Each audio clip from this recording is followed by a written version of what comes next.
नमस्कार दोस्तों। आखिर एयर इंडिया के बोइंग विमानों के साथ हो क्या रहा है? महज 48 घंटे के भीतर एयर इंडिया के 5 बोइंग विमानों में गंभीर तकनीकी खराबी होने की खबरें आई है। किसी विमान को टेक ऑफ करने के बाद वापस लौटना पड़ा वहीं जहां से वो विमान चला था।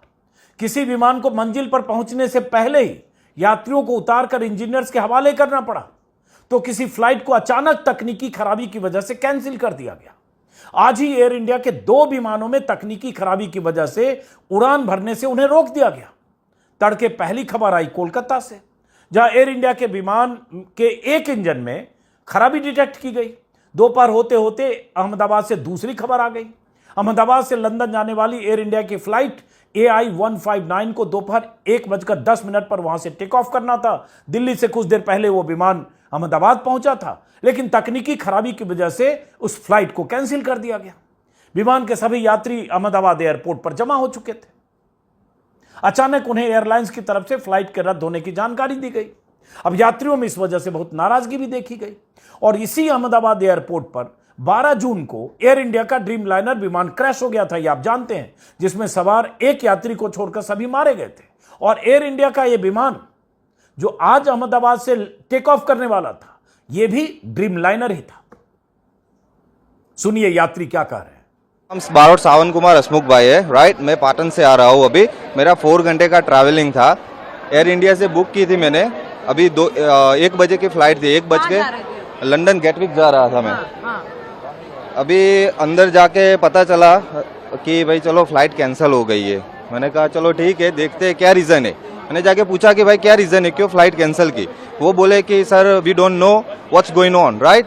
मैंने कहा भाई ये क्या बात होगी, व्हाट्स गोइंग ऑन मतलब you are crew member, right. तुम्हारे पास कुछ ऐसा रीज़न होना चाहिए कि इसकी वजह से फ्लाइट कैंसिल हुई है। अगर फ्लाइट मेंटेनेंस में भी गई है तो भी बताओ, सही है। और ये टाइम है कोई मेंटेनेंस करवाने का। तो उनके पास कुछ जवाब नहीं है, कोई आंसर नहीं है उनके पास, राइट। वो अभी रिफंड का पूछा, बोल रहे हैं रिफंड अभी हम कुछ बता नहीं सकते। सुबह के अभी 1:30 बजे की फ्लाइट थी, 1-1:15 बजे का डिपार्चर था और इधर आने के बाद पता चला कि 3 बजे का है, ट्रेन डिले हुआ है। अभी बता रहे कि कैंसिल हुआ है। कल सुबह 11:40 पे फाइन कंफर्म है, ऐसा बोला है। कल कंफर्म बोला है, अभी ऐसा बता रहा है। अभी कल भी फाइनल है या नहीं है क्या कैसे पता चलेगा। वो बोले कि आपको शाम को मेल पे आ जाएगा। अभी तो टिकट यहाँ से दे नहीं रहे हैं, पर शाम को बोलेंगे ईमेल पे आ जाएगा। अभी भी कंफर्म तो है ही नहीं। So we just came now here, and this is there is no any answers, you know, and they just says now flights is cancelled now, and everyone you can see like people are just all like market, you know, and we don't know what's happening now. इससे पहले San Francisco से मुंबई जा रही air India की flight के engine में खराबी की खबर आई, जिसकी वजह से यात्रियों को कोलकाता एयरपोर्ट पर उतारना पड़ा। हालांकि यह बोइंग विमान तय समय पर रात करीब 1:45 बजे कोलकाता में उतरा। वहां से करीब 2 बजे इसे मुंबई के लिए टेक ऑफ करना था, लेकिन विमान के बाएं इंजन में तकनीकी खराबी की वजह से टेक ऑफ में देरी होती रही। जब इंजन ठीक नहीं हुआ, इंजीनियर लगे रहे, जुटे रहे, तो करीब 5:30 बजे केबिन क्रू समेत सभी यात्रियों को विमान से उतार दिया गया। और ये तस्वीरें जो आप देख रहे हैं एयर इंडिया के उसी बोइंग विमान के भीतर की है। यात्री तो सुरक्षित है, लेकिन विमान क्यों असुरक्षित हो गया, अचानक क्या हुआ, इसके बारे में कोई पुख्ता जानकारी नहीं है। अहमदाबाद के बाद जो हुआ ना, तो पब्लिक ने बोला छोड़ो, हम सब सलामत है, प्लेन सही तरीके से लैंड हो रहा है, वो सही है। That is why nobody fought actually. किसी ने फाइटिंग नहीं किया। मैं एक जनरल माहौल होता है ना, हम खुद भी तो न्यूज देखा था, इधर का था, तो लोगों ने एक्सेप्ट किया था कि चलो सलामत है, तब तक टेंशन नहीं है। और दूसरा बॉम्बे में इंडिया में आ गया ना, फिर बाकी तो जाएगा। विमानों में खराबी की खबरें अचानक इतनी ज्यादा कैसे आने लगी? हर रोज पहले भी इतने ही विमान उड़ रहे थे, लेकिन 3 दिन के भीतर ही इतनी घटनाएं कैसे हो गई? कल ही हांगकांग से दिल्ली आ रही एयर इंडिया की फ्लाइट AI 315 को तकनीकी खराबी की वजह से वापस लौटना पड़ा। एयर इंडिया के इस 787 ड्रीम लाइनर विमान ने सुबह करीब 9:45 बजे हांगकांग से टेक ऑफ किया था और 1 ही घंटे की उड़ान के बाद पायलट ने ATC को मैसेज किया कि तकनीकी प्रॉब्लम की वजह से मैं विमान को आगे नहीं ले जाना चाहता हूं। और आखिर विमान को वापस हांगकांग लौटना पड़ा। यात्री सुरक्षित वापस पहुंचे, लेकिन सवाल उठे कि मिड एयर में ऐसा क्या हुआ कि पायलट ने आगे बढ़ने से इनकार कर दिया। रविवार को दिल्ली से रांची के लिए चली एयर इंडिया की फ्लाइट को तकनीकी कारणों से टेक ऑफ के बाद ही लौटना पड़ा। बोइंग 737 मैक्स के इस विमान को शाम 6:20 पर रांची हवाई अड्डे पर उतरना था और वो फ्लाइट रांची पहुंचने की बजाय वापस वहीं जहां से वो फ्लाइट चली थी। और बात सिर्फ एयर इंडिया की ही नहीं है। रविवार को भारत आ रहे बोइंग के दो ड्रीमलाइनर विमानों को तकनीकी खराबी की वजह से बीच रास्ते से वापस लौटना पड़ा। उनमें एक फ्लाइट लंदन से चेन्नई और दूसरी जर्मनी के फ्रैंकफर्ट से हैदराबाद जा रही थी। लंदन से चेन्नई जा रहे ब्रिटिश एयरवेज के बोइंग 787 ड्रीमलाइनर को तकनीकी खराबी की वजह से वापस लौटना पड़ा। कहा गया विमान का फ्लैप फेल हो गया। और ये सारे विमान जिनका जिक्र कर रहा हूं सारे बोइंग विमान हैं। इनमें 4 ड्रीमलाइनर 787 है। और खास तौर से ड्रीमलाइनर का जिक्र मैं इसलिए कर रहा हूं क्योंकि अहमदाबाद में क्रैश होने वाला विमान भी ड्रीमलाइनर 787 ही था।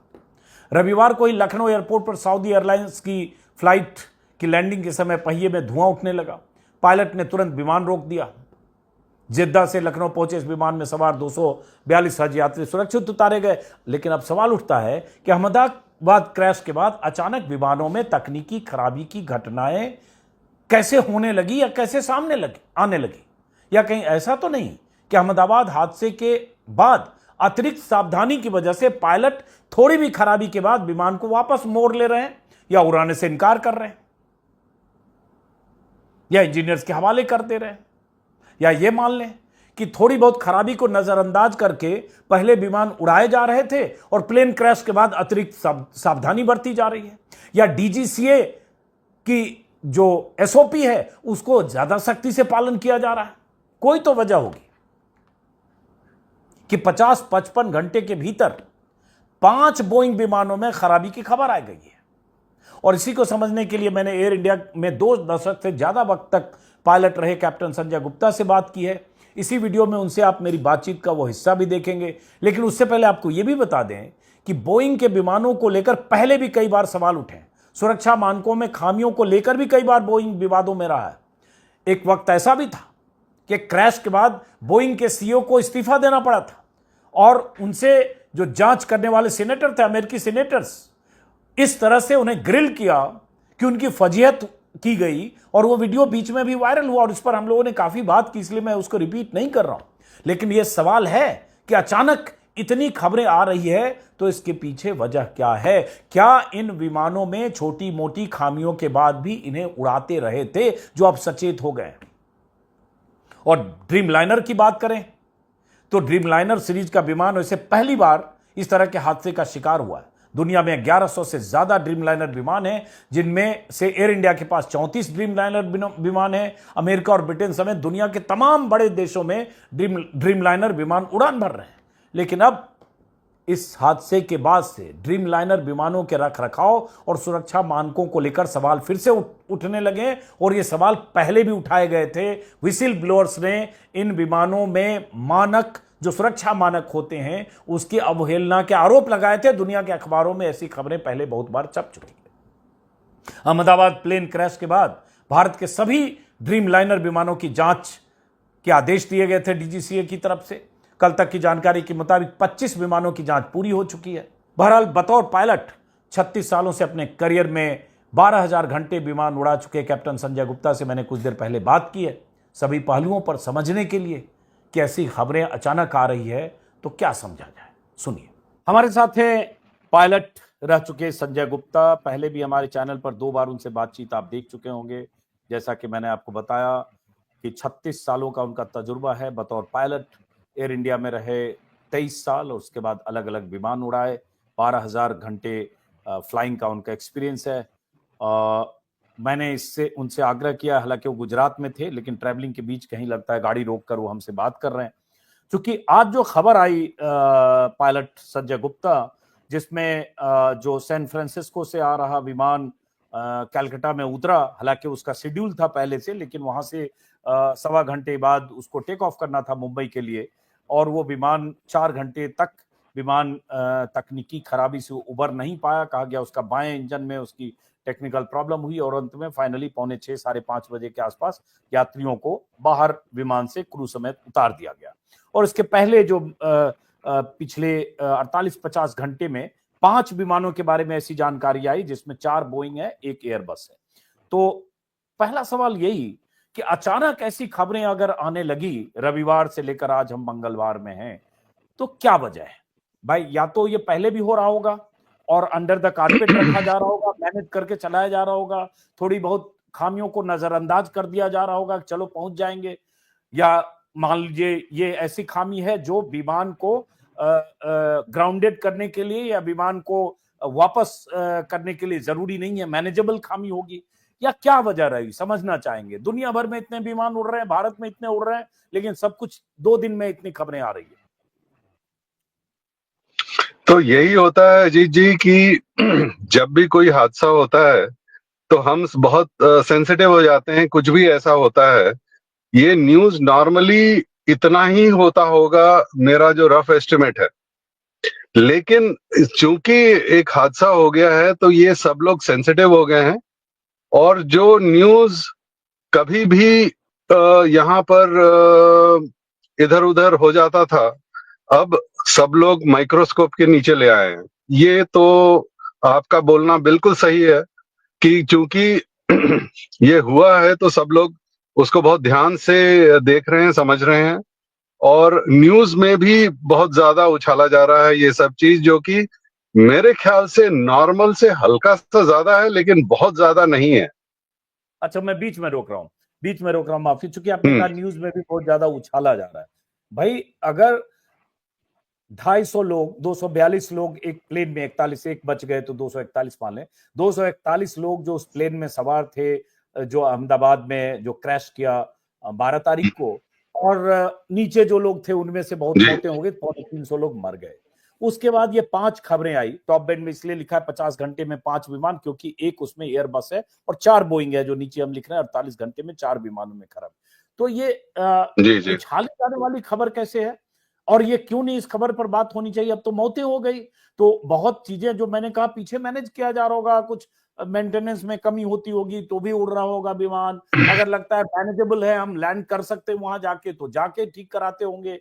क्या होगा इसको, इसमें मीडिया या हम लोग इस पर बात कर रहे हैं, हम कैसे कसूरवार हो गए? नहीं, कसूरवार नहीं है डेफिनेटली, लेकिन ये सेंसिटिव हो गया है। और हाँ, आप जो कह रहे हैं वो भी सही है कि जो पहले हल्के फुल्के जो स्नैक्स आते थे वो अंडर द कारपेट जाते होंगे, लेकिन अब कोई भी वो उसको छेड़ेगा नहीं, और हो सकता है उस वजह से थोड़े से बढ़ गए होंगे।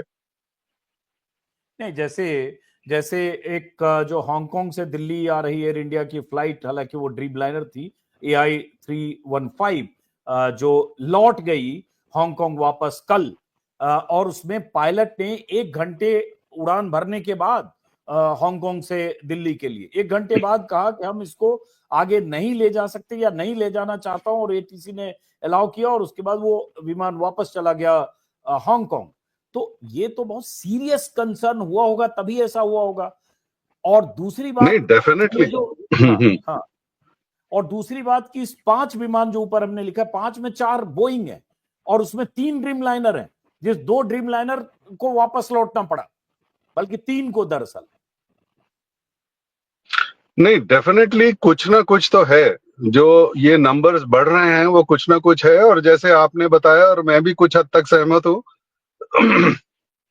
माफ कीजिएगा, ये कि जो पहले छोटे मोटे चीजें अंडर द कारपेट कर दिए जाते थे, अब सबने तय किया होगा कि नहीं भाई, अब लेट्स फॉलो द बुक 100%। ये एक पॉसिबिलिटी है डेफिनेटली, लेकिन ये भी आपको ध्यान में रखना होगा कि मैं मीडिया को नहीं ब्लेम कर रहा हूँ, लेकिन चूंकि एक हादसा हुआ है तो ये हर एक न्यूज़पेपर और न्यूज चैनल पर हाईलाइट किया जा रहा है, ये भी एक रियलिटी है। नहीं, लेकिन ये बताइए सर कि क्या मेंटेनेंस में, रख रखाव में, क्लियरेंस में, फाइनल चेकिंग में, टेक ऑफ के पहले, इसमें कभी माइनर लापरवाही भी होती है क्या? देखिए, जहां पर भी ह्यूमन एलिमेंट है, अब जैसे आपकी गाड़ी ही ले लीजिए, क्या होगा, जैसे हम कभी बात करते हैं कि 3 mm ब्रेक्स बाकी है, क्या चेंज कर दें क्या? तो जहाजों पे तो बिल्कुल माइक्रोमीटर में हर एक चीज स्पेल्ट आउट है, और वो चेंज करना है, उसमें भी डिस्क ब्रेक्स होते हैं। कि इतना पे आ गया तो उसको चेंज करना ही करना है, उसमें कोई लापरवाही नहीं होगी। क्योंकि आपको भी समझना होगा, मुझे भी समझना होगा, जो इंजीनियर है उसका लाइसेंस भी सस्पेंड होगा। पायलट का तो जो होना है सो मेक श्योर कि सब कुछ जगह पे है।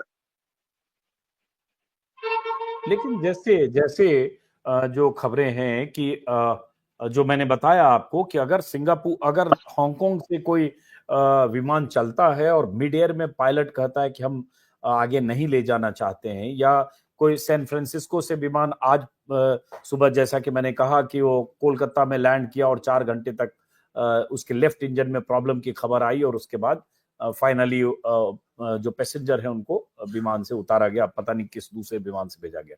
जो भी प्रॉब्लम्स हैं, एक किताब होता है जिसमें क्लियरली मेंशन्ड है कि इस स्नैक के साथ आप जा सकते हो और उसको 1 दिन में रेक्टिफाई करना है, 3 दिन में रेक्टिफाई करना है, 1 हफ्ते में, 1 महीने में। वो ABCD कुछ कैटेगरी है, वो बिल्कुल क्लियर रहता है। तो उसमें कोई डाउट ही नहीं रहता है कि भाई क्या है क्या नहीं। लेकिन हाँ, अब ऐसा है कि बहुत ही छोटा सा एक स्नैग आ रहा है जो सब लोग महसूस करते हैं कि भाई ये फालतू में 350 पैसेंजर के साथ ग्राउंड हो जाएगा, तो वापस बेस लाके उसका रिपेयर हो जाएगा। लेकिन हाँ, किताब कहता है कि भाई ये 1 दिन का ही वैलिडिटी में आप MEL, मिनिमम इक्विपमेंट लिस्ट होता है एक, उसमें रिलीज कर दिया जाए। तो ये सब होता है।